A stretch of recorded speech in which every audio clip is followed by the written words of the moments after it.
આજરોજ જરગામ ખાતે તોસીફભાઈ લલિયા દ્વારા વન વિભાગના સંકલનથી JICA પ્રોજેક્ટ અંતર્ગત બેઠક યોજાઈ।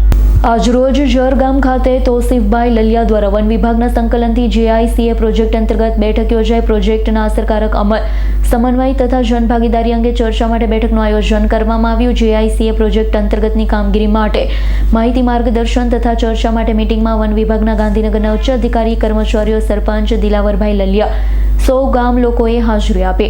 પ્રોજેક્ટનો મુખ્ય હેતુ ગામના વિકાસ સાથે પર્યાવરણ સંરક્ષણ, કુદરતી સંસાધનોનું સંવર્ધન, લોકોની ભાગીદારી મજબૂત કરવાનો છે। આ પ્રોજેક્ટનો મુખ્ય હેતુ વન અને પર્યાવરણ સંરક્ષણ કરતા સ્થાનિક સમુદાયમાં સુધારો લાવવાનો છે। પ્રોજેક્ટ હેઠળ ગામ સ્તરે વિવિધ વિકાસ સંરક્ષણ પ્રવૃત્તિ અમલમાં મૂકવામાં આવશે। પ્રોજેક્ટની સાચી સફળતા સૌની સક્રિય ભાગીદારી પર નિર્ભર છે, જે અંગે માહિતી માર્ગદર્શન અને ચર્ચા કરવામાં આવી।